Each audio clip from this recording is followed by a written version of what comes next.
So welcome to this evening session before the dinner. I hope you still have some energy. My name is Tarja Cronberg. I'm from Finland. I'm probably the closest you ever can get on individual places to a triad on nuclear disarmament. I am an academic, former director of the Copenhagen Peace Research Institute. I went into politics because I thought that the power in politics would solve the disarmament problem. I was in the Finnish Parliament and in the European Parliament working on security and defense. It turns out that the parliamentarians alone cannot solve the problem, so now I work with civil society and the chair of the Middle Powers Initiative, co-president of the PNND. But I also do retain my academic contact with Stockholm Peace Research Institute. So what I want to advocate here is that since academics alone, parliamentarians alone, and civil society alone cannot solve the problem of nuclear disarmament, we have just talked about nuclear doctrines, it's very difficult to reduce the role of nuclear weapons. So I think in a dialogue we at least can look forward and see how far we can get together. The other thing is that we can talk a lot about the problems, and I'm sure that the panel will do so also, but our topic is also regional and national measures. What can be done? And maybe we can inspire each other. Maybe we together here today can also find some new ideas on what to do. So I really appeal to all of you also in your questions that you think about possible solutions, new ideas, things that we'd like to do. And I was participating in a framework forum in Geneva for some time ago, and actually the one response that came from the audience there was that we had to think out of the box, that we have to sort of, in nuclear disarmament, give more room for new ideas. And I hope that this discussion, this panel on measures, national and regional, can be one support for new ideas, and that we together with you then can come further. We'll start with our senator from Jordan, who has been very active in women questions in the parliament. She's active in the IPU, has also promoted nuclear disarmament a lot in Jordan. I'll give her the word now, and I think that this panel will not have to be afraid of not uttering the word Israel at all. Welcome. Bismillahirrahmanirrahim. Thank you, Madam Chairperson. I appreciate the invitation and the opportunity to be here today to talk as parliamentarian on the nuclear weapon-free zone in the Middle East and the role of parliamentarians and parliaments.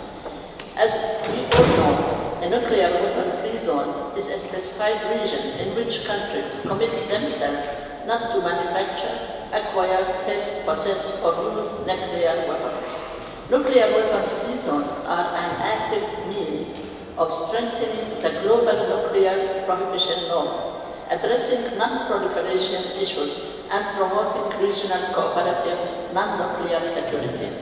As such, zones have been established in Latin America, Southeast Asia, South Pacific, Africa, and Central Asia, with 4 of them spanning the entire southern hemispheres.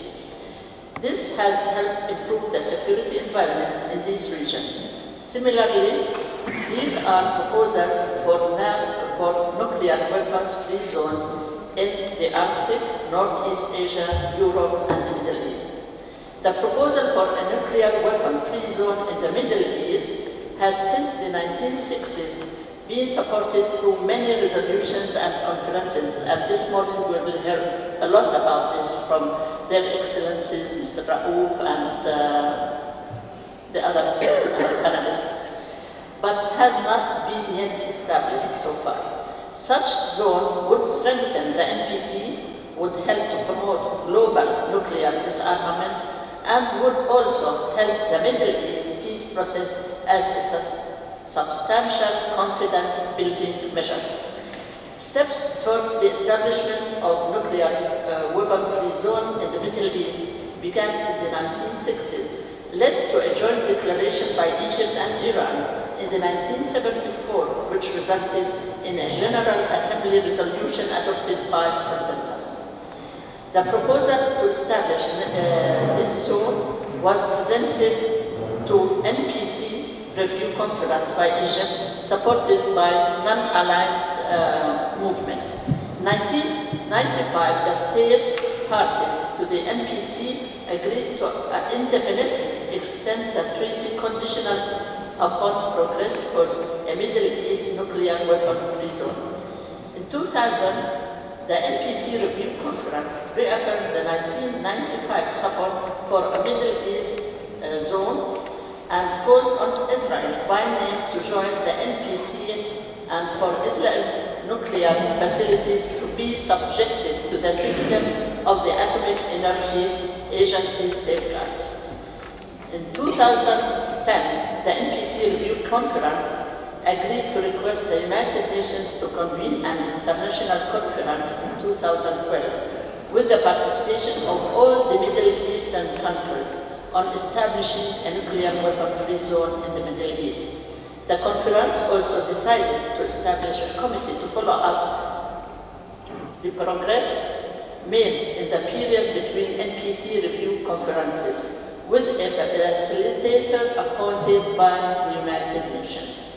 The NPT review conference in May 2015, after 4 weeks of deliberations, failed because the US and its allies refused the Arab initiative to establish Middle East nuclear weapon-free zone and defined March 2016 the date for the UN conference on this issue. In the Middle East, we are committed not only to a nuclear weapons-free zone, but to global elimination of nuclear weapons. In 2013, UN Resolution 32/68 issued that determined the 26th of September every year as an international day for total elimination of nuclear weapons in order to achieve a world free of nuclear weapons. UN Secretary General Ban Ki-moon has indicated another important reason to support nuclear disarmament: to free up the $100 billion spent on nuclear weapons annually. Here we come as parliamentarians. In April 2009 and again 2014, the Assembly of the IPU, the Interparliamentary Union, the IPU, which includes 166 parliaments as members, adopted resolutions supporting a Middle East nuclear weapon-free zone and a global nuclear weapon convention. The 2014 resolution also called on Parliament to work with governments to eliminate the role of nuclear weapons in security doctrines and to cooperate with civil society to commemorate the International Day for the Total Elimination of Nuclear Weapons. Accordingly, parliamentarians should unify their efforts with the United Nations to eliminate nuclear weapons in order to achieve international peace and security, and to take action to support the establishment of a nuclear weapon-free zone in the Middle East. Liaise with parliamentarians from countries already covered by the nuclear weapon-free zones to draw from their experience. Pursue reduction in nuclear weapons budget to enhance national security and reorder budget priorities towards achieving social and health objectives. Hold commemorative events in their parliaments on the International Day for the Total Elimination of Nuclear Weapons and other relevant UN days, like the International Day of Peace, International Day for Non-Violence, International Day Against Nuclear Tests, United Nations Day on Preventing the Exploitation of the Environment in War and Armed Conflicts. In Jordan, the Senate, which is the upper house of the parliament, organized a special event this year, which included screening a part of the movie Damen, Who Saved the World. For Jordan and the nuclear weapon-free zone in the Middle East, The government of Jordan has been a leader for nuclear disarmament at the United Nations and at the NPT review conferences.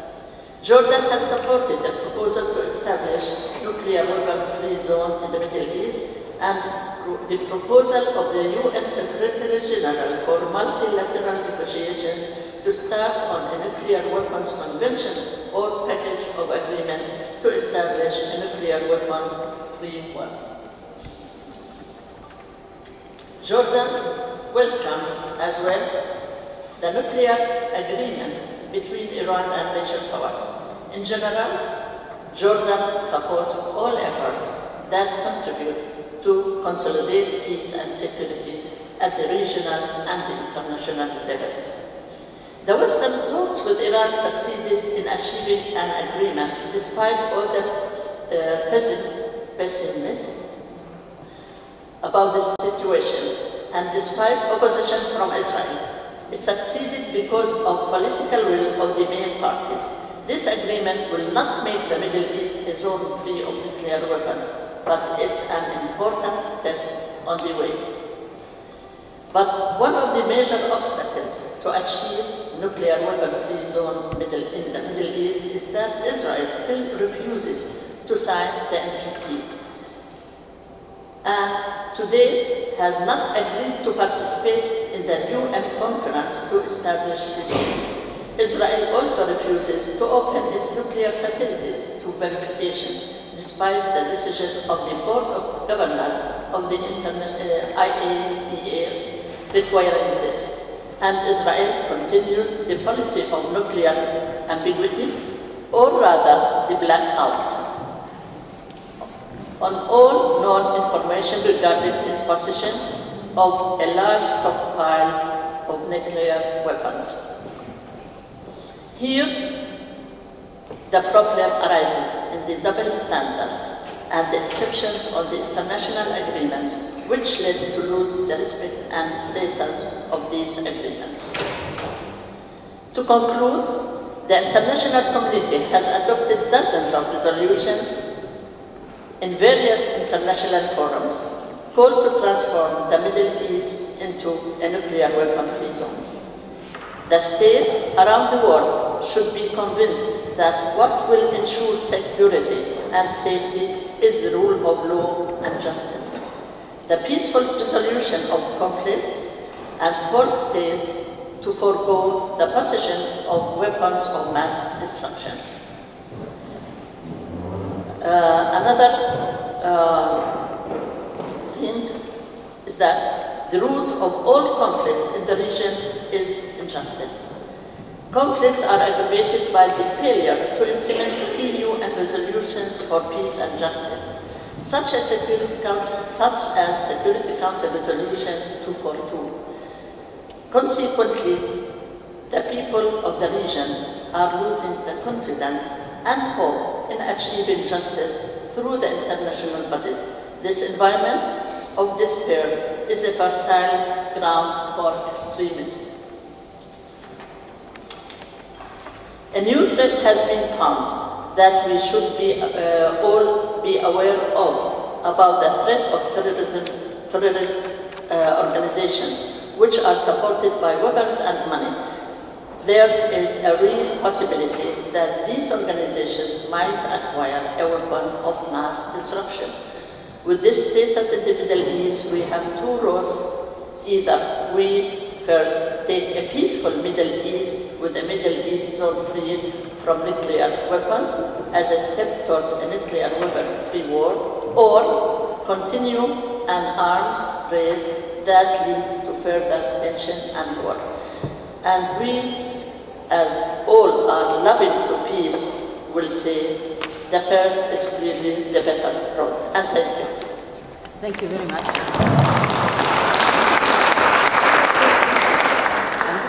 I'm sure that, I'm sure there are a lot of questions. We'll have to wait with them. Our next speaker is Robson, who is well-known peace activist from New Zealand and was a former New Zealand Minister for Disarmament and Arms Control. I'm sure you have met before. welcome you and give you the floor. Thank you very much. And how do I turn this on? It's just simply you press it. Friends, well, it's good to be here. My voice may be a bit rough because I've laid in bed for 2 days. I flew from New Zealand where the temperature was 23 degrees, and I sat in bed for 2 days thinking, how are these Czech people going to survive for 6 months? Does it get worse than this? And I'm told that it does. So I admire the Czech people straight away, because I know they must be very resilient. I'm sure that tomorrow the sun will shine, so just today I had this cold. Well, I just want to give you a greeting from our country, because it brings the sunshine. And it goes like this. Katangi te tite, akatangi te kaka, akatangi hoki aho, e ti hei mauri ora, e te pari e tune e tēnā koe, tēnā koutou, tēnā koutou, tēnā koutou katoa. So you just had the birds of New Zealand fly in here. They brought some sunshine, they brought some life, they brought the spirit of life. And then the final greeting is 3 times, welcoming you, welcoming you, welcome you. It's not because I think you're deaf that I say it 3 times, but it's to emphasize that we are one, and we become one. A great New Zealand Prime Minister was a Labour leader, Norman Kirk. And in the 1972 election, he said that New Zealanders didn't want much. They wanted somewhere warm to live, which would be good here in Czech Republic, somewhere to work, and someone to love. He said they could do the first 2, the last one, people had to do for themselves, find who they wanted to love. But then he added a 3rd plank. It was time for New Zealand to have an independent foreign policy. In other words, New Zealand, the capital, Wellington, that's where the foreign policy will be made, the decisions will be made. Now that might be, to some of you, a strange thing. Don't we all make our own decisions?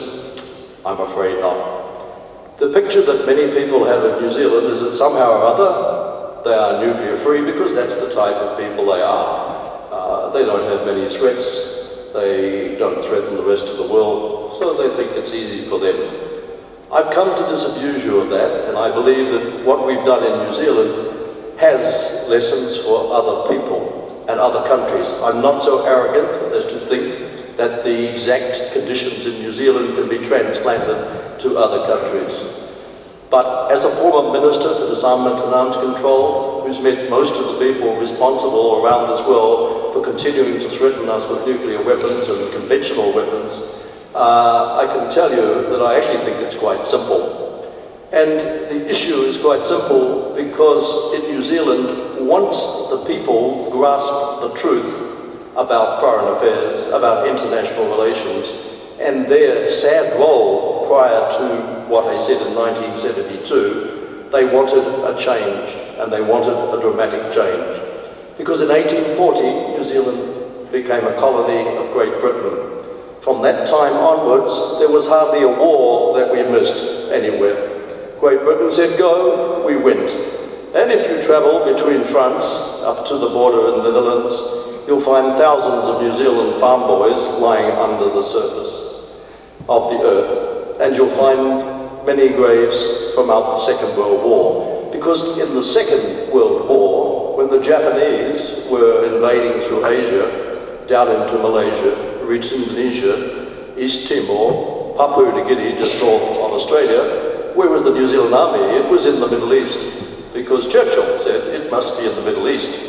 Now the Australians, our cocky neighbours, they said, go to hell, we're going home. I know this story because my father was one of those soldiers. They went on strike. Apparently soldiers weren't supposed to go on strike, but he said we went on strike, we're going home, because that's where the threat was. And in Australia, that's where they marked the first time they would make their decisions. New Zealand was more conservative. And even though the Japanese had issued occupation currency, it didn't cause a threat in New Zealand, didn't cause a stir. We were still in the Middle East. At the beginning of that war, the New Zealand Prime Minister said, where Britain goes, we go. That was just before Britain declared war. New Zealand declared war on Germany before Britain. The British offered New Zealand independence. They were reluctant to take it. 31 they offered. The white colonies become independent, please. Costs too much to have you. New Zealand said, no, we don't want to be there. not until 1947. But in 1947, we had a new master, and that was Uncle Sam. Whatever Uncle Sam said, went. And so we went off to a whole lot of new wars. We went off to Korea. We then went to Indochina, where apparently the people wanted us to come and save them, until we learned the truth was something different. And we supported nuclear tests in the Pacific. We sent a ship up to support the British testing in the Pacific. We didn't question the criminal act on Nagasaki and Hiroshima. We thought serves them right for opposing the mighty powers of the Western countries. Then a change began. The truth came out about the terrible war in Indochina and our role in it. The truth came out about the support of Western countries for apartheid. The truth came out about Latin America and the brutal regimes that were put in power there by the United States. And New Zealand people, a generational change began, said, we don't want anything about this, we don't want part of this, we want a different world. And when they thought about the tests in the Pacific that the French were in Rotorua, the first thought was, couldn't they do it in Marseille? Couldn't they do the tests in Paris? Why are they testing in the Pacific? And the picture came together. The Pacific is not and has not been a Pacific place. It's been a place of war and conflict and colonialism. And the Americans tested at Bikini Atoll to the detriment of the people there, is well known. The British in the Pacific and the French. And of course, the other two powers testing their own countries, China and the Soviet Union. And the Pacific area was one where many dictators were placed on the people. And what was happening was that New Zealand was part of the structure, both the nuclear structure and the military structure, that allowed that to occur. So the change began, and that's what happened. And I put this to you, the change doesn't begin with leaderships, although an influential political leader, someone like Tarja, who goes into the Finnish parliament, someone like Jeremy Corbyn in Great Britain, someone like Alex Salmon in Scotland, of course can give leadership to these movements. But in New Zealand, it was a change first amongst the people. It started with people here like Alan Ware, my colleague from New Zealand, who were in schools, who were in communities, who were in universities, saying, we don't want to be part of the nuclear alliance. We don't want to be part of a system that threatens the rest of the world. And we don't want actually to be part of a whole military structure which keeps in place the very 1% that we now hear about in the world, who gather in Davos to tell us how we should organize our lives. Quite a fundamental change. So I moved to what actually occurred, and which may be of some use to those of you in parliaments, in organizations, of what New Zealand did. Because from the time that I was born, I woke up frightened that the Chinese were coming. Then I was frightened that the Russians were coming. And in our newspapers were headlines, Soviet subs seen near New Zealand, Soviet spies find out how many sheep we've got, Soviet spies got their eyes on New Zealand, and so forth and so forth. Of course there was conflict, of course there was war, but we were being propagandized to fall into this instead of looking at what we could do to change the world. Change New Zealand. I'm not that arrogant. But the change came in 1985 when the Labour government, what's called the fourth Labour government, came into power, and they'd been mandated by the people, a mass entry into the New Zealand Labour Party on a whole range of issues. But peace was one of the big questions, and they wanted New Zealand to be nuclear free.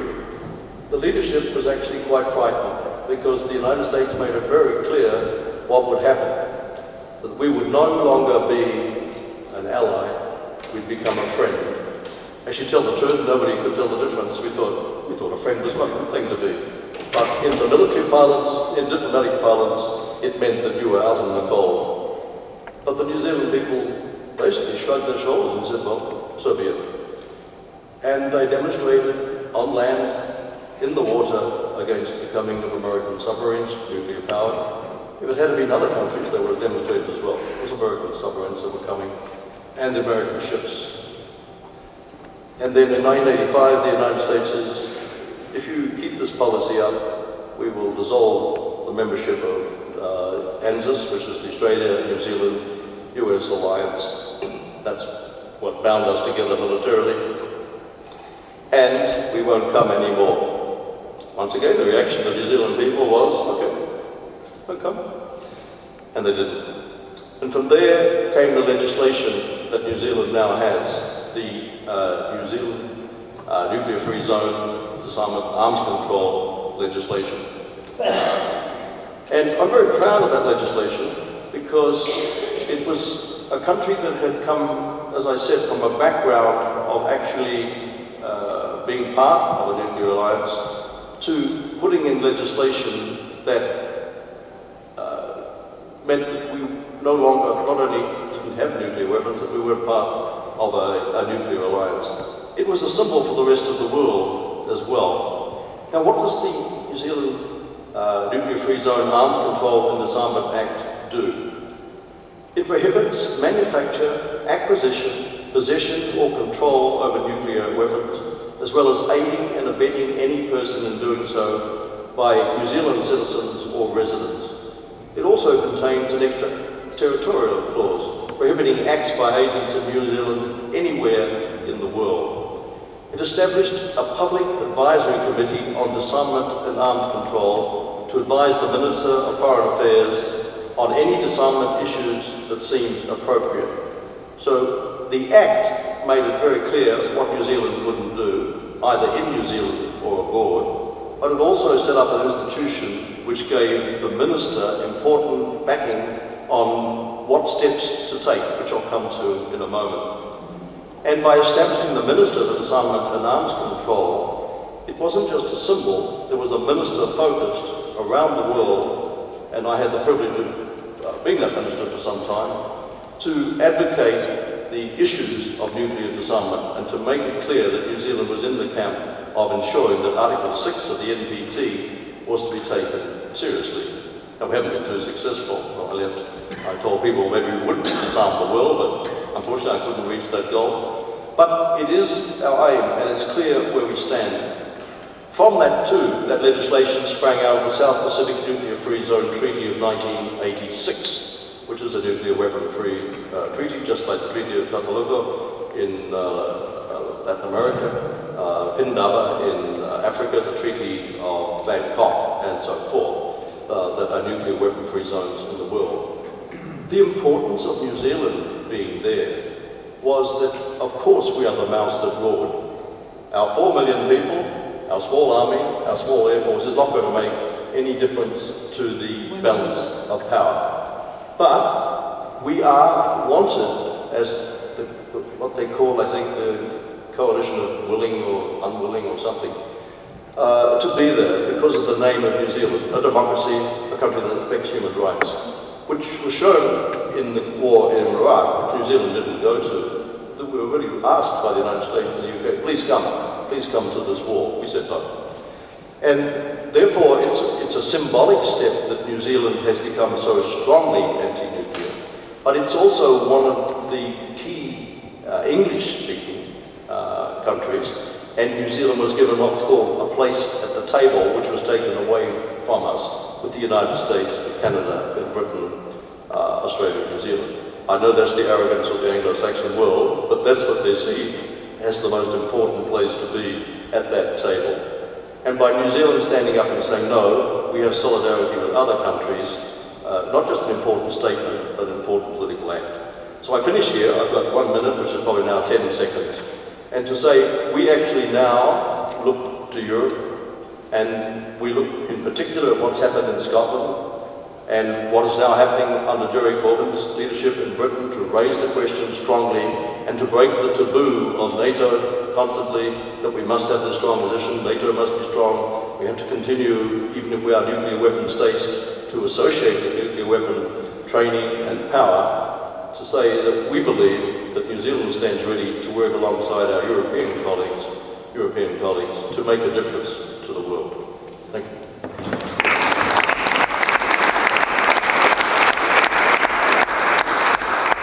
Thank you, Matt, for this story of a small country, courageous country, making a difference in the world, in the nuclear disarmament world at least. Our next speaker is Rob van Riet, who is the Director of Disarmament in the World Future Council, which I think covers the whole world. presume. But he's also the PNND UK coordinator. I think he'll take us on a trip around the world. Thank you, Tarja. It's not the first time that I have to speak after Matt. It's always a tough act to follow, but I'll try my best, and I'll try to take you away from New Zealand on a trip around the world. I'll look at a range of regional and national nuclear prohibition laws, and then I'll also touch upon a few other policy initiatives aimed at nuclear disarmament, and then I'll just conclude with a few examples of parliamentary action advancing nuclear non-proliferation and disarmament. Now, both Senator Salwa and Matt Robson already gave you an overview of the existing nuclear weapon-free zones, and I'm sure you all know them, but just to be comprehensive, I'll go through them quickly. It's, of course, the first one was the 1967 Tratado de Tlatelolco, which covers Latin America and the Caribbean. Subsequently, we had the Treaty of Rarotonga in 1985, which covers the South Pacific.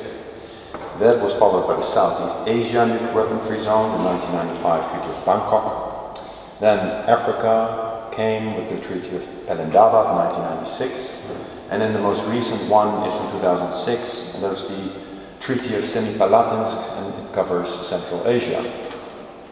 Now, what hasn't been mentioned, which should be mentioned, is that each of these treaties includes a protocol for the nuclear weapon states to sign, and through this protocol, they legally commit themselves to not threaten and use nuclear weapons to that particular region of states, and these are known as negative security assurances.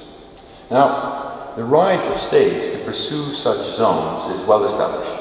It's contained in Article 7 of the NPT, and it has been reaffirmed in several resolutions and studies by the UN. And actually in 2010, at the NPT Review Conference, in its action plan, it encourages states to establish nuclear weapon-free zones in regions where such a zone is not yet into place. Now, this is actually a very interesting opportunity, because it allows states to consider, again, the establishment of such a zone. Now, why do countries pursue such zones? As Senator Salwa mentioned, these zones are an effective way of strengthening the nuclear prohibition norm. They also address non-proliferation issues. And this is important, they are a tool for cooperative security in a region.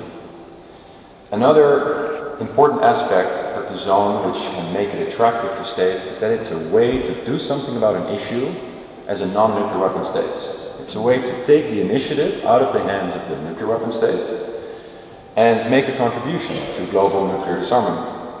So it's thus not surprising that proposals for additional zones have come up in recent years. Now, Senator Salwa mentioned in some detail the zone free of weapons of mass destruction in the Middle East. I'm pretty confident Maria will talk about the Northeast Asia zone proposal. Another proposal has been for the Arctic, which is of course a region that has very complex and unstable security concerns.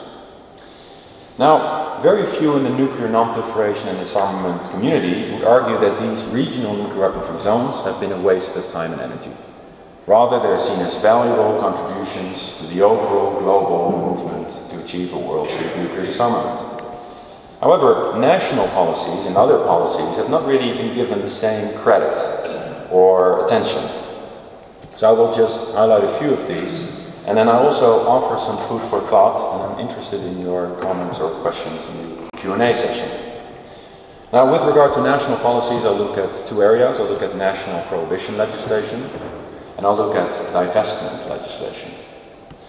Now, New Zealand, as Matt very eloquently told you, has adopted a law. It's the New Zealand Nuclear Free Zone, Arms Control and Disarmament Act, and it's from 1987, but it's joined by other countries in adopting national nuclear prohibition legislation. Austria adopted in 1999 the Constitutional Act for a Non-Nuclear Austria.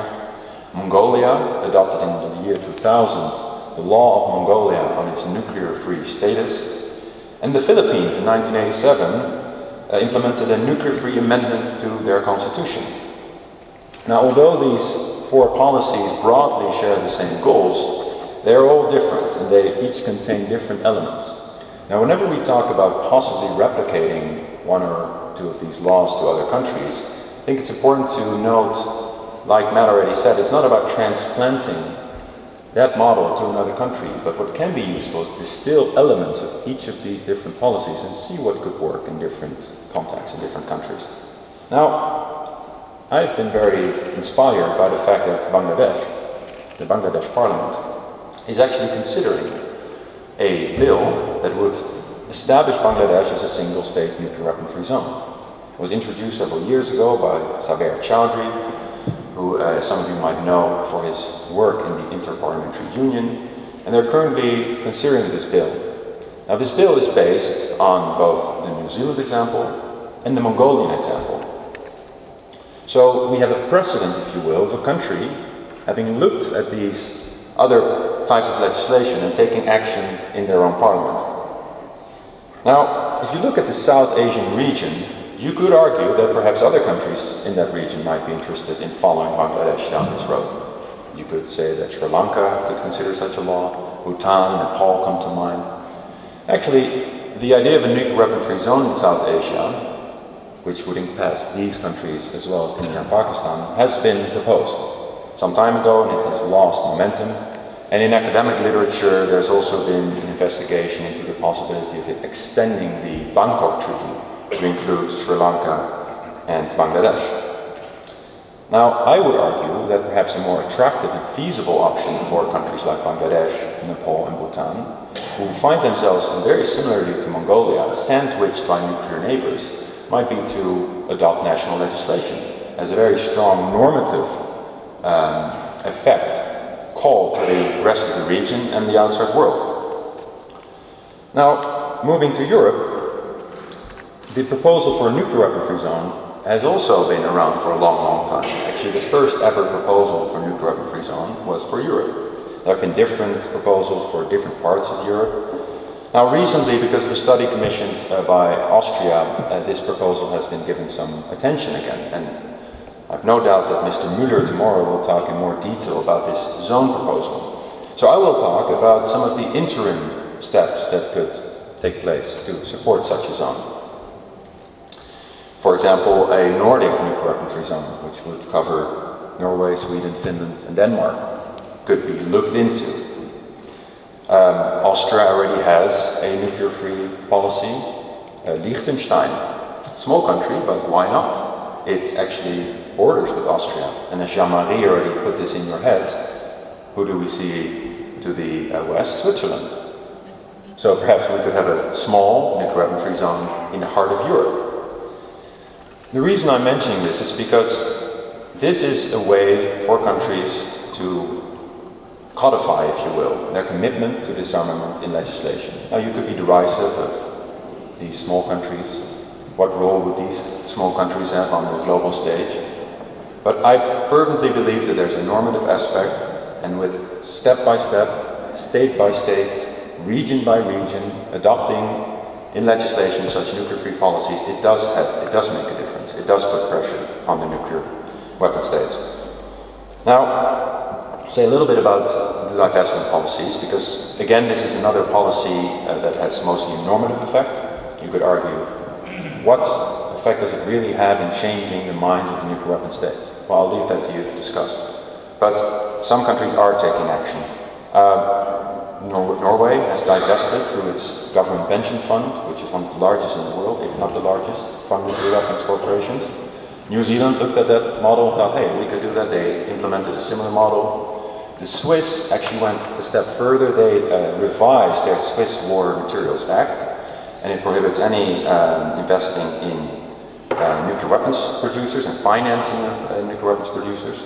Now, divestment is very popular. You may have noticed that several campaigns, including the fossil fuel ban or phasing out campaign, is adopting divestment. And it captures the imagination. It's something that people can rally around. Now, divestment was also popular in delegitimizing landmines and cluster munitions. Now, I'm well aware that nuclear weapons are a different type of weapon, so what worked there could not necessarily be replicated one-on-one for nuclear weapons. But nevertheless, divestment for several countries in Europe could be an attractive model. Now finally, I have a few minutes left. Yeah, couple. Just a few examples of parliamentary action to advance nuclear disarmament. Parliamentarians have acted to halt the development of new types of nuclear weapons. In the US, a bipartisan initiative several years ago prevented the development of bunker busters, which at the time was proposed by the George W. Bush administration. Parliamentarians have addressed nuclear weapons spending. Senator Markey's act already has been mentioned. I'll point you to that particular example. In European countries, parliamentarians have worked on the removal of tactical nuclear weapons in Europe, including in my home country, the Netherlands. Parliamentarians have scrutinized nuclear budgets. They have challenged nuclear policies. They have promoted non-nuclear security mechanisms. They have heard testimonies of nuclear test victims. Recently, in the Scottish Parliament, there was even a debate on the Marshall Islands cases that the Marshall Islands have filed against the 9 nuclear armed states in the International Court of Justice. Parliamentarians have engaged in a range of bodies, including the IPU, the Interparliamentary Union, the NATO Parliamentary Assembly, and the OSCE Parliamentary Assembly. My final example is close to my heart. It's because parliamentarians have also worked to translate useful tools for parliamentarians into additional languages. Senator Salwa in Jordan has facilitated the translation of a parliamentary handbook on nuclear disarmament into Arabic. The Majidis of the Kazakhstan parliament, led by Viktor Rogalev, has ensured that that same handbook is available in Russian. So, to wrap up, parliamentarians have a crucial role to play, and just by listing the examples that I just gave, they have played this crucial role. So on that positive note, I will leave it. Thank you very much. Thank you.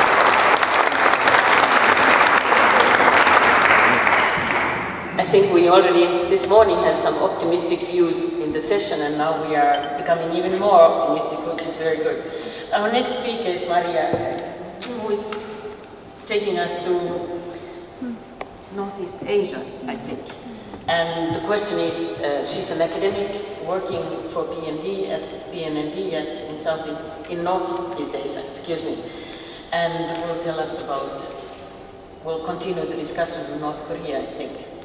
Welcome, Maria. Thank you.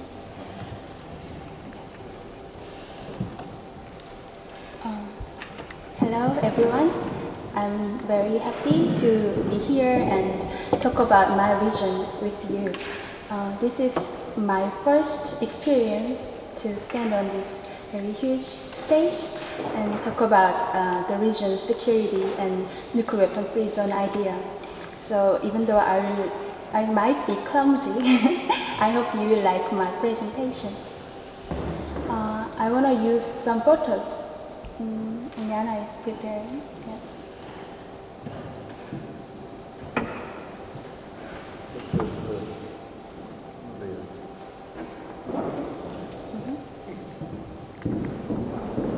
Yes, what is Northeast Asia? It's far from here. Northeast Asia is geopolitically defined as South Korea, North Korea, and Japan.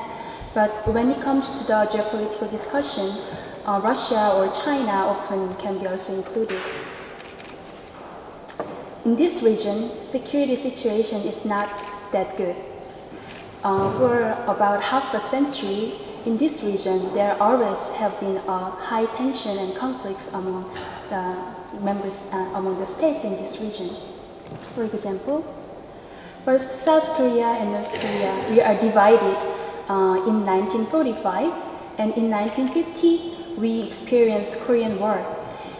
Because of that, since 1953, we are under the Armistice Treaty, so we are officially saying we are still in the war situation.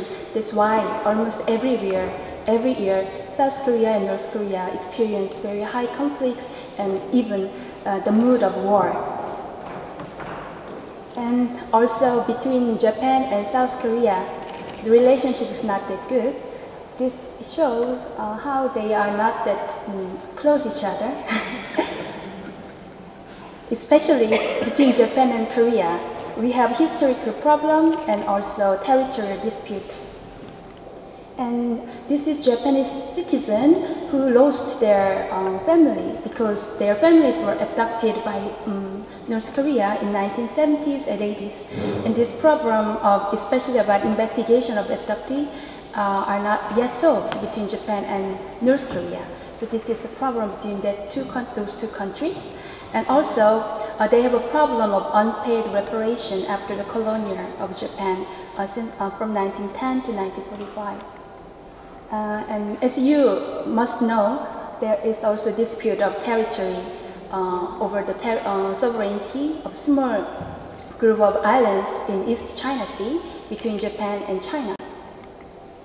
And very recently, under the regime of new Prime Minister Shinzo Abe of Japan, Japan's militarism increased very rapidly, and it makes a lot of threat in the region or other countries.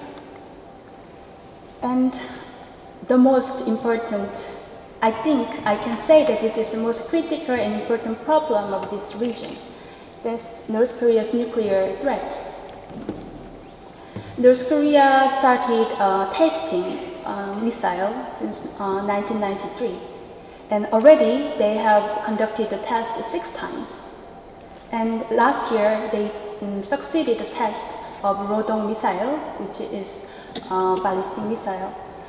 And they also conducted 3 times of nuclear test. So, in this very complicated and very highly conflicting situation, I want to introduce very positive and exciting idea to give you a measure of one measure of solution. That is nuclear weapon free zone of Northeast Asia. Especially, I want to introduce you a detail of one specific proposal among many proposals about this zone. That is 3+3 proposal. It was introduced by Dr. Hiro Umebayashi of Japan in 1996. He was at that time the president of Peace Depot. This is a Japanese NGO and think tank. And by his initiative, he make engagement of South Korean NGOs as well, and he launched this idea. And since then, he and this group of NGOs make a lot of revisions and many changes in this idea of treaty to make it more concrete and more practical. And I want to introduce you about the 4 characteristics of proposal. First one is state parties. It means, referring to the recent report of the Research Center of Nuclear Evolution at Nagasaki University, I want to show you the 4 characteristics of uniqueness of this proposal to Northeast Asia region. First, a 6-party treaty in a 3+3 arrangement would be the most likely to succeed in the current state of affairs. It would be even more desirable for Mongolia, a country with recognized nuclear weapon-free status, to join Northeast Asia Nuclear Weapon-Free Zone as a diplomatic strategy following up its 20th anniversary of its nuclear weapon-free declaration in 2012. I think I missed to explain what is 3+3 means. These first three shows intrazonal states in this region, which are Japan, South Korea, and North Korea. And the next 3 is neighboring states surrounding this region, which are China, Russia, and US. According to the scheme of this 3+3 proposal, Japan, South Korea, and North Korea would be the intrazonal states, and the US, Russia, and China, these 3 nuclear weapon states under the NPT, who have very deep ties to the region, would be the neighboring nuclear weapon states. The intrazonal state would form a geographic nuclear weapon-free zone and would be required to assume non-nuclear obligation similar to other nuclear weapon-free zone treaties.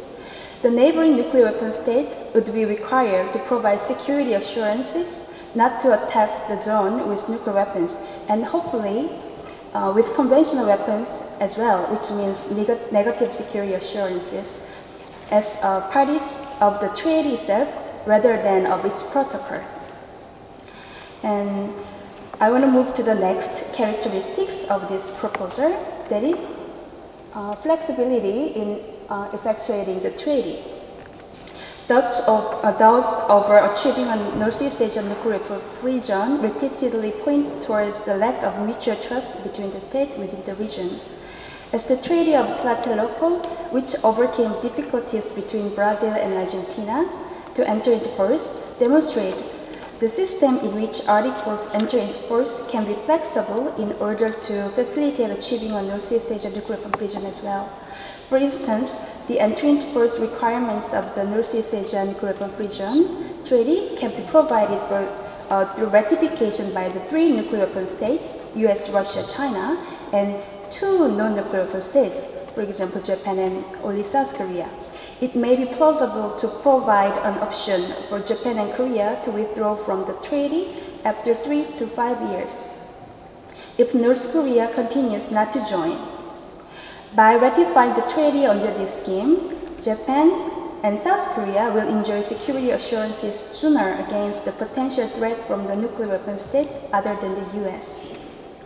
As for the benefits to North Korea, an article can be included to provide North Korea with a certain period of time to dismantle its nuclear weapons and facilities, while the US provides immediate security assurances in exchange for North Korea's ratification.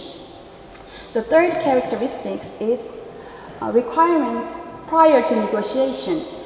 It means considering that states with nuclear weapons are involved in negotiating this treaty, there is a need to address the issue of guaranteeing that negotiations are held in good faith once the negotiations commence. For example, North Korea would be requested to commit to a moratorium of nuclear weapon tests and other nuclear weapon-related activities. The United States, South Korea, and Japan would likely be requested to commit to a moratorium of joint military exercises around the Korean Peninsula, which are occurred every year. Such mutually agreed prior moratoriums should be adopted before negotiations. The prior moratorium should also explore alleviating current sanctions imposed on North Korea. The last characteristics of this proposal is eliminating dependence on extended nuclear deterrence. When this treaty is fully implemented, international law prevents the threat or use of nuclear weapons against this zone. This implies that non-nuclear weapon states within the zone do not need extended nuclear deterrence or a nuclear umbrella anymore. This is why a nuclear weapon-free zone is a recommendable mechanism towards cooperative security that does not depend on nuclear weapons. Nonetheless, there are many concerns and fear over losing the nuclear umbrella in Japan and South Korea. The argument for the fear is that states will be defenseless if one state violates the treaty and either attacks or threatens to attack other states. However, once a state violates the treaty becomes null and void. The state of affairs will return to pre-treaty conditions, thus they will not be defenseless. To further alleviate its anxieties, the treaty could provide that states may take sanctions against the offender in accordance with international law and their individual national constitution. For the last 1 decade, a proposal of a Northeast Asian nuclear free zone achieved progress of the debate. As for the diplomatic, As for the diplomatic progress, first, United Nations has recently been a platform for furthering discussions on a Northeast Asian nuclear free zone. The Advisory Board on Disarmament Matters, held in 2013, discussed the Northeast Asian nuclear free zone.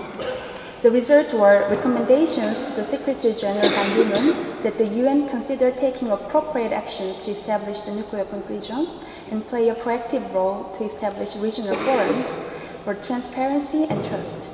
Second, Mongolian President Albertorz expressed his support for the Northeast Asian nuclear free zone concept at the United Nations High-Level Meeting on Nuclear Disarmament in September 2013. Finally, I want to introduce you a series of workshops organized by the NGOs of this region and held at the NPT Review Conference and its PRIPCOMs for about 11 years. It has succeeded to reach out to more much broader actors, especially for the recent 5 years. The picture that you are seeing now is a parliamentarian, MP of South Korea, and also she is the co-president of PNND, Lee Mi-kyung. Yeah, she has continuously supported this concept, this idea. And not only MP Mi-kyung Lee, but many Japanese parliamentarians have shown their very strong supports. And for the specific examples, parliamentarians of Japan and Korea, South Korea has held numerous sessions in both national assemblies on this proposal, and cross-party supports for the joint parliamentary statement on denuclearization of Northeast Asia also can be included. Yeah. And secondly, not only parliamentarians, but also municipalities, local governments have shown a lot of support very strongly. It's very encouraging. This picture is last year in UN headquarters at the UN Secretary General's room. We had a meeting between Secretary General and mayors from Hiroshima and Nagasaki to deliver the 543 signatures supporting Northeast Asian nuclear confusion by Japanese mayors. So it was a very symbolic event that we could reach out to the UN level, even though it was not, it was just a personal level of the Secretary General, but it was a very hopeful event which gave us a big encouragement. Yes, and thirdly, yeah, this is the picture of last year's workshop at the UN NPT PRIPCOM. Yeah, very big and very important change of this workshop that I want to emphasize is the engagement of delegates from six-party talks countries. Yes. As I became the coordinator of this region, I wanted to extend the actors who can participate in this idea and know about this. So in 2012 in Vienna, I invited diplomats, but it was only a very personal approach. So at that time, only South Korean ambassador and Japanese diplomat attended. But next year, in 2013, in Geneva, we sent official letter to all six-party talk delegates. So as that result, we could have all countries except for North Korea, yes, came to our workshop and became a panel. And yeah, this is the picture of last year. We also had last year Russia, China, US, Japan, Korea, and Mongolia. And last year they didn't make that active engagement in terms of discussion, but this year they were very active. And their opinions were very positive, even though it was their personal opinion. Yes. Yeah, sorry. Yes. For the last, yeah. 1 more minute. Okay, 30 seconds. Yeah. For the last, we also could succeed to make an engagement of UN. This is advisory committee's the leader of 2013, and this is Randy Ryder of UNODA, and the last, this is Mr. King of UNODA of this year.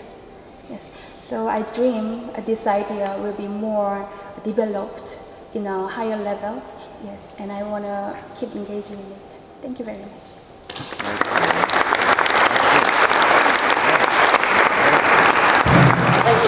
Thank you, Maria. I think everybody appreciates your presentation and also this innovative approach that is involved. But before I let the audience ask questions, could you just say if the North Koreans have reacted in any way, and do you have a strategy for how you could involve North Korea?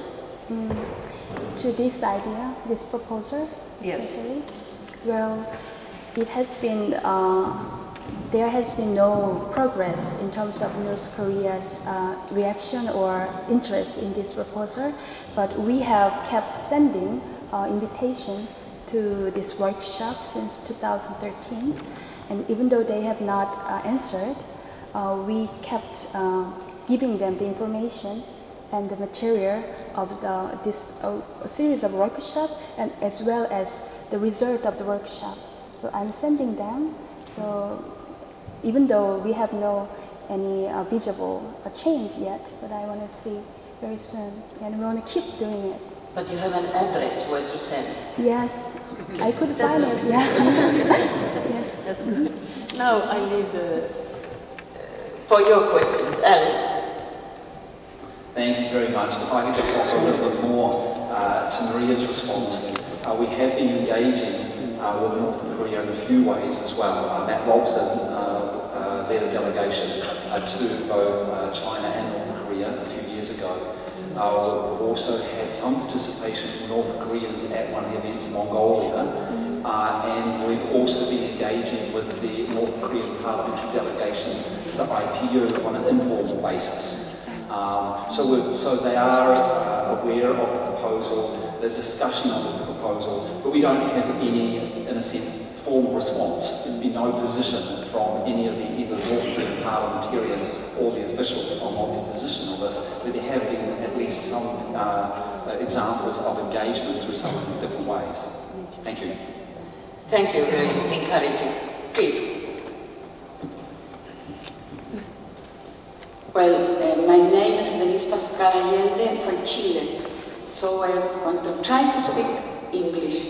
If not, New Zealand can try to, to interpret my Spanish. We can see that about 10 or 11 agreements taken different countries of the world from 1957 to 2011 have made. Chile also came in that treatment even then. But we see now that the different countries, especially in Middle East now, have begun to have new weapons and different. How we can interpret last 2 days or 3 days, Iran, parliamentary of Iran, approved a new agreement in UE 3+3, and we can see positive from one part. But they say at the same time that they are going not to continue to proliferation their risk and prepare nuclear weapon. Even the international community doesn't try or get up the sanction that we have through them. They say if you, the international community, where they say the different countries that signed last time to sanction Iran doesn't get up that sanction, we are going to continue now to be an proliferate or trying to get more nuclear activities in the Middle East. When I see the world, maybe Chile is very out of the central of the different parts that are the nuclear arms, but we see the global system, when see New Zealand very near to us, or not so near, but we have the same ocean, and we meet and we look to the other part of the globe, near to New Zealand, near to China, to Korea. The world is very little in that. So we think we have to be being that even we have a treatment, like a local treatment, Latin America doesn't have nuclear weapons. So how you can see this position of Iran today, even it's a person of Jordan, and Middle East is not so near, but it's very near to the side of Japan nuclear. It's a part of the world that is more explosive than the side United States. Also, today, Obama said that they is not get up the militaries from Afghanistan. They are going to continue to put the military in Afghanistan through 2017. How we can do, what is our position of that? Thank you. I'll give the panel in just a moment the right to answer, but yes, please. We have a few more we take around here, and then the panel has the last word, and then I think our time is up. Please.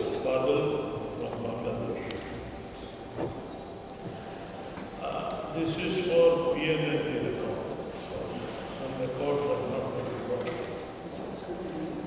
We, the Bangladeshis, are very peculiar people because after 1945, we are perhaps a lone country. We have to fight for our independence. And the price we paid, even not attacked by a nuclear weapon, 3 million people died. 3 lakhs women died. So that is an unthinkable price for independence. And I, as a wounded freedom fighter, we understand war is no good. And that is reflected by the proposition given by our father of the nation. That is what Saber has done. You should add it with that. Bangladesh has its constitutional obligation towards complete and general disarmament as enunciated in Article 25 of the Bangladesh Constitution. The father of the nation, Bangabandhu Sheikh Khan, in his address in UN General Assembly in 1974, made a clarion call to the international community to choose the path of peace instead of path of armament, weaponization that led to destruction, poverty, unemployment, horrendous scale of human suffering.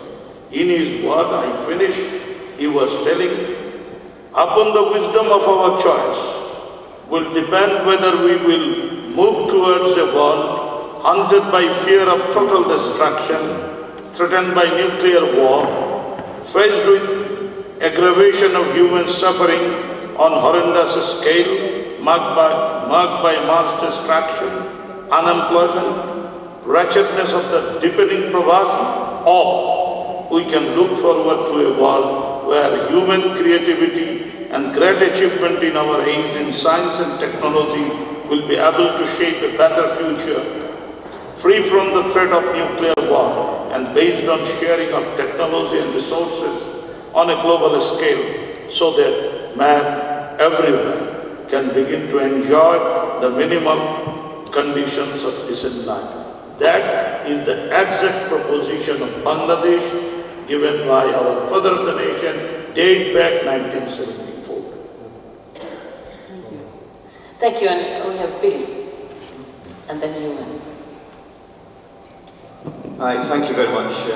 Thanks, Tarja. Just to say, listening to the contributions from the platform, which were wide-ranging, but all with the same positive message. Could I just add something that I was thinking about as being so positive, is the fact that there are so many countries in the world looking to ensure non-proliferation of nuclear weapons. We've heard of all, not just people in this room, because it's easy for us all to sit and agree with each other because we have the same ideas, but nations across the world, governments and peoples saying that they don't want nuclear weapons in their countries. Governments and people standing up against pressure which has been coming at them. I know that I've been led to believe that Austria has had pressure put on it in terms of its position within Europe by the more nuclear-minded countries. I won't mention them, but I mean Britain and France, of course. I'll just mention them, sorry about that. Jumping into Matt there, sorry about that. I'm very, very much enthused by the idea of all of these countries, and over years and years, for the sound of it, back to 1967 in Latin America, in the 1990s in Northeast Asia, are all contributing to a positive vision of the world. And we have to keep in mind that there are very few governments, and it's mostly governments in these countries, very few governments who are actually proposing that nuclear weapons are something which must continue.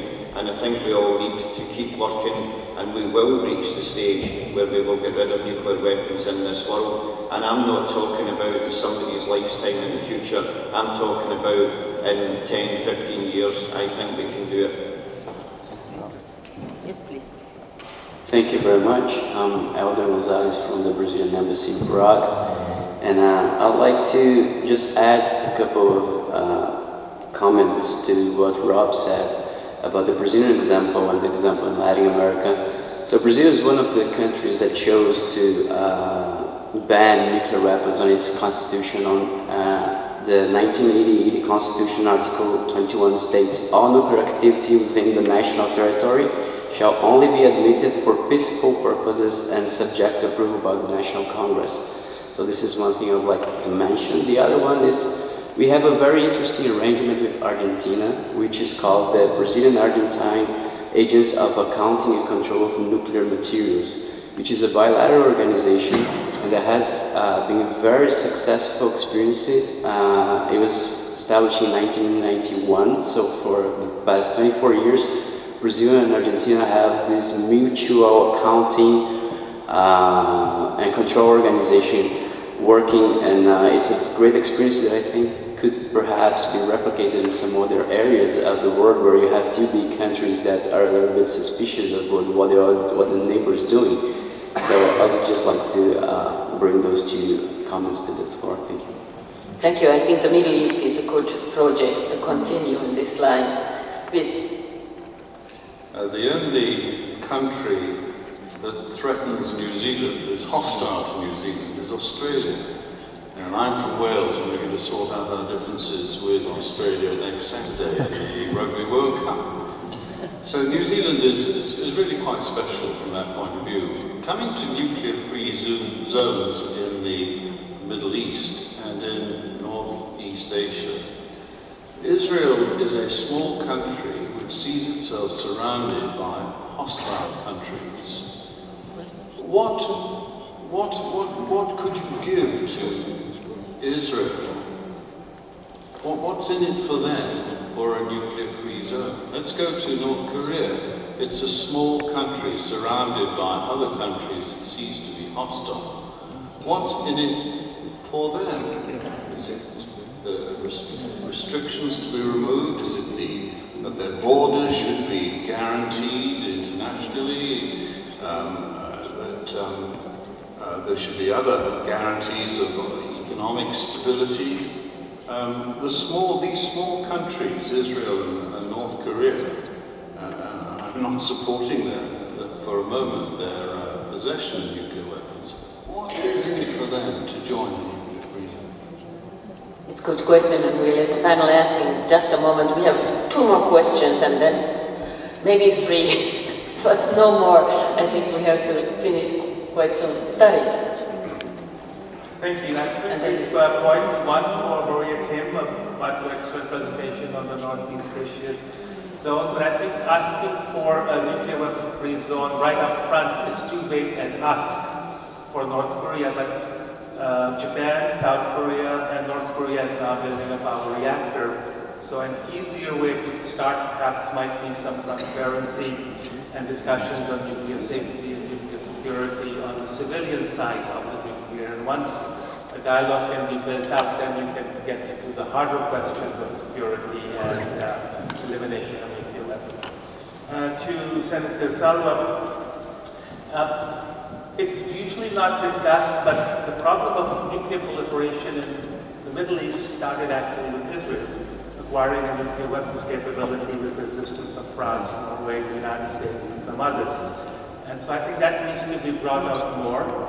But the real reason I wanted to take the floor for the Middle East was that at the Arab League, when Omar Musa was the Secretary General, they did develop a text for a model nuclear weapon-free zone treaty for the Middle East. But for some reason, they've been keeping it hidden.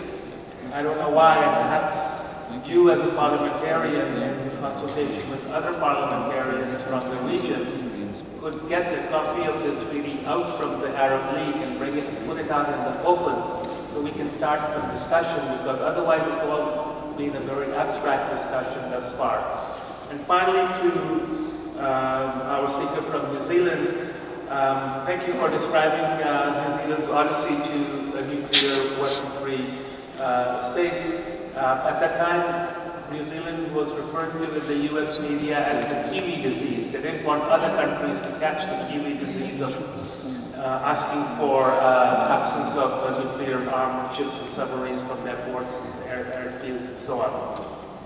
But under the Rarotonga Treaty, there is a provision that any exports of nuclear materials from the zone should be subject to the safeguards of the Nuclear Non-Proliferation Treaty. And there is a big uranium exporter in your vicinity which has just changed its laws to enable the export of natural uranium to a country that is not party to the NPT. And I was wondering whether the other parties to the Treaty of Rarotonga would raise this issue and ask the Australians to demonstrate how their new legislation comports with the restrictions of the Treaty of Rarotonga. Thank you, and Jean-Marie. Thank you. Just first, a remark for Matt. I just wanted to say that you were not lucky to have the French nuclear test in the Pacific, because first, in the 60s, when the French understand that they can't realize the nuclear test in Algeria, they begin to find some different places in the world. So first they think to Kagel and Iceland, but they think it was very too far. So I personally, from the CEA, named Francis Perrin, have a very nice idea. He proposed to realize this nuclear test in a desert named Desert of Riet. I suppose you don't know where is this desert. It's in Corsica. Obviously, the Corse population were completely against this, but Francis Perrin says, "Oh, don't be worried, because we just realized the nuclear test during where it's not the tourist season. Obviously, we finished to realize it's not a joke, it's real. We realized the test at the end in the Pacific Islands." And I have two questions, one for Rob and one for Maria. Maria, do you know if France is aware about your nuclear weapon-free zone in North Korea and Japan? And Rob, even if it's a unilateral decision to be a nuclear weapon-free state, nuclear weapons, what kind of objection UK and France can do about, for example, Austria, Switzerland, or even about, yeah? Thank you. Thank you. And the final question is there. Please. Thank you. My name is Tom Koppelman from the Netherlands Ministry of Foreign Affairs. Two short questions, and I didn't hear the last speaker, so maybe it's the same question, one of them. And I think they mostly go out to Rob and Matt. The first one is, what is the biggest obstacle when you're talking about adopting national legislation, anti-nuclear legislation? What's the biggest obstacle you think you would encounter, or in your experience you will encounter, especially when you're dealing with countries that are already vocally supportive of the ban, like Switzerland? What obstacles are there for instigating national legislation? And the second question is there any organization on a governmental level amongst countries like New Zealand and Austria, Mongolia, and the Philippines in terms of coordination, outreach, or sharing best practices with states that might want to adopt this legislation? Thank you.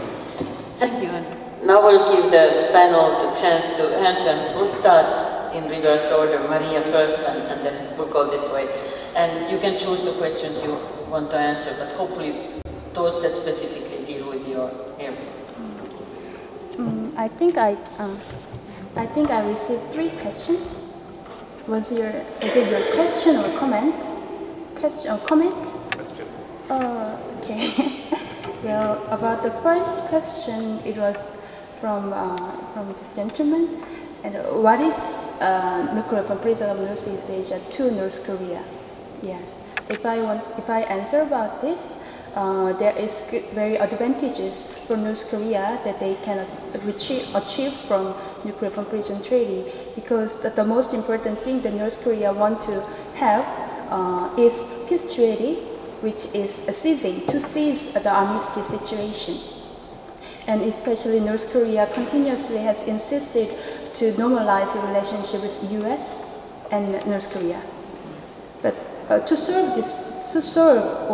answer to this request from North Korea, we can use Northeast Asia Nuclear Proliferation Treaty as a tool or as a process to make it more smoothly be done without very difficult bilateral treaty or bilateral talk between 2 countries, because it is really hard to be achieved, as we have seen recent few years. Yes, and also if this treaty will be implemented, North Korea can be supported financially as well, because when North Korea promise and give an agreement that they will give up their nuclear threats, Japan and South Korea, they will first, these 2 countries will provide the financial fund and aid. And furthermore, there's also room that other neighboring countries can give necessary aid when North Korea will request it.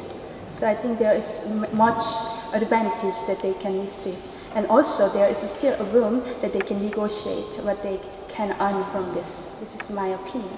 And for the second question, it was about the energy and, right? Thank you for the good comment and question. After the 3+3 proposal, very recently in 2011, there was a more advanced and more comprehensive proposal following this proposal. It was, it was initiated and introduced by Mr. Morton Halperin, a former advisor, a defense advisor of US presidents. And I want to introduce you because it includes your comment. In Halperin's proposal was very significant in that it shifted the framework of the argument on the Northeast Asia nuclear proliferation from scheme-centered argument to approach-centered argument in order to overcome the difficulties he had faced in working towards North Korean denuclearization. Halperin proposed establishing the Northeast Asia nuclear proliferation as one of the 6 elements for a comprehensive agreement on peace and security in Northeast Asia. And in these 6 elements, there is one article. It's about provisions of assistance for nuclear and other energy to North Korea. So I think it can be one suggestion about your question. Yes, and for the last question, third one from Jang Marie. Yes. As I very briefly mentioned in my presentation, there are not only 3+3 proposal or this comprehensive approach of Morton Halperin. Beside this proposal, there has been also a proposal of 2-country nuclear proliferation in this region. It was introduced by Nautilus Institute in Australia, and these 2 countries are South Korea and Japan. But I personally, and also Japanese NGOs who made an initiative of this, including Dr. Hiro Uebayashi, we think that if we start a nuclear-free zone in 2 countries, it will make us postpone the time to actually implement the denuclearization of Northeast Asia, because it will get harder to engage North Korea after only South Korea and Japan make nuclear states of only 2 countries. So hopefully we want to start with 3+3 structure. Yeah, even though it will be not that easy to achieve. And about the nuclear free states of one country, I think it is very positive thing if one country in this region will declare or proclaim by themselves, because even though it has not that much practical effects to denuclearize Northeast Asia, but I think it has very symbolic significance, because it is showing their very strong political will that they really want to achieve this goal. So in that sense, yes, I think it is a very good idea. Thank you. Thank you, Maria. Thank you. A few questions to take on. I'll start with Jean-Marie. Now, the interesting thing is that as a country, you can, of course, do different things. What Austria, for example, has done, as the Philippines, as has New Zealand, it's a unilateral declaratory policy. What sets Mongolia apart is that they have subsequently worked to get those assurances from the P5. And that's where the nitty-gritty, that's where the hard work goes. That's where all the diplomatic work goes.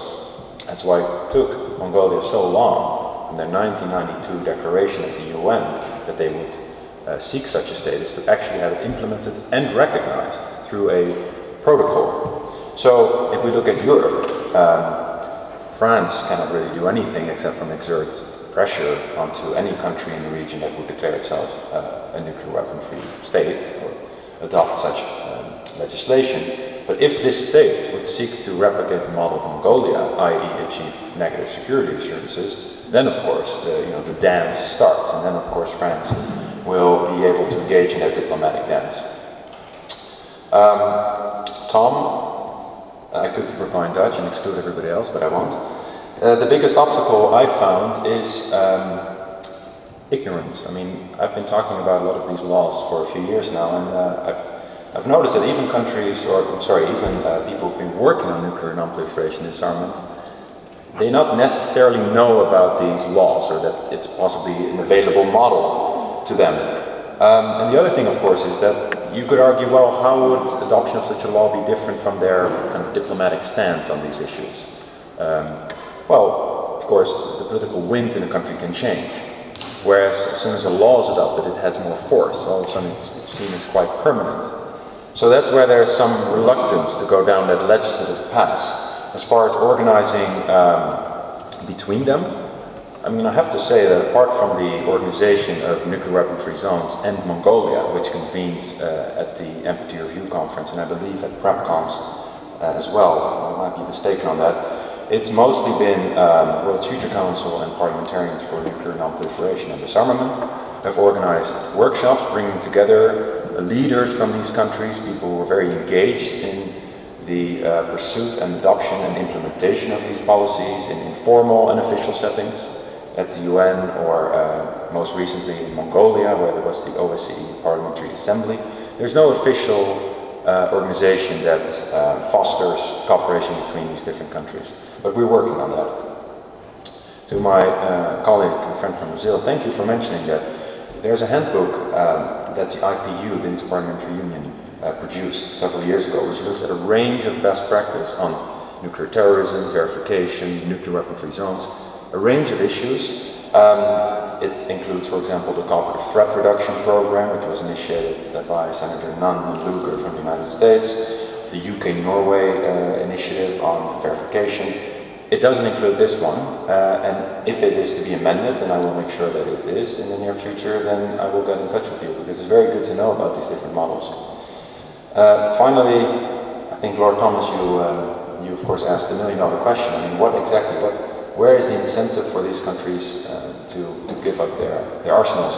And I think Maria answered for me, because I also wrote down normalization of relations, I guess, and achieving some sort of more durable security in a region, as opposed to feeling that you need these weapons for your survival, which cannot be a particularly nice state of mind. I mean, surely at some point you will want to move towards a situation in the region where you can have cooperative security and maybe focus attention and divert money to more worthy goals. So I guess that would be the ultimate incentive for these nations. Thank you. Thank you. Thank you.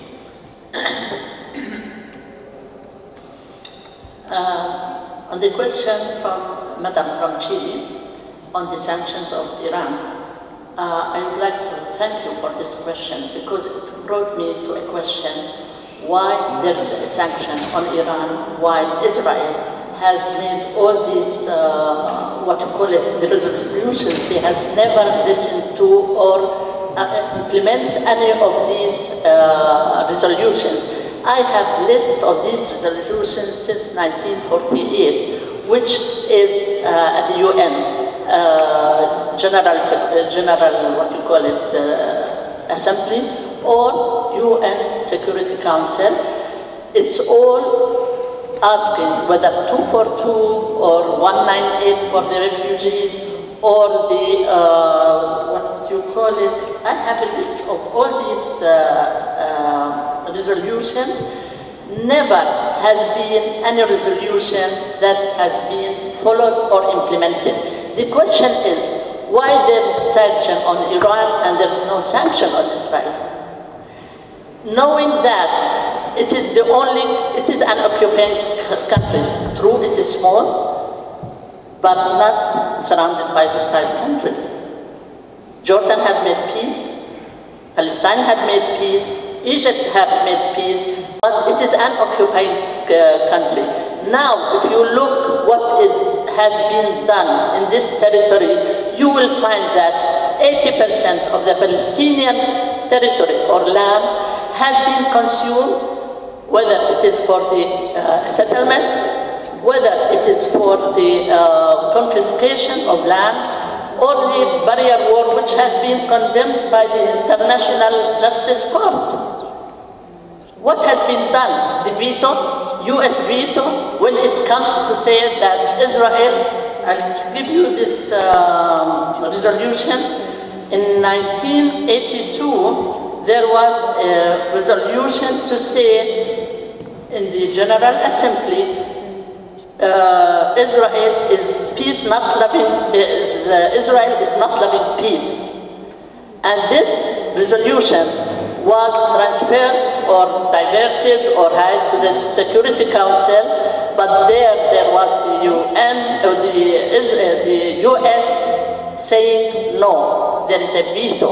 Why? What happens in the West Bank and the territories there? Hundreds. The TV, anytime you open the TV, you will find what's going on. Wounded people, prisoners. It's just like a massacre. There is a massacre. There is so many resolutions giving equal rights or two-state solution for Israel or the Jews and Palestinians. What has been done so far? Nothing. Nothing. Really, we are so it's injustice.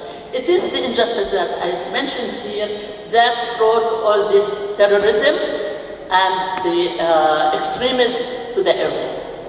And the morning session, it was talking about 2020 NPT conference. Are we going to wait till that 2020 to solve our problems?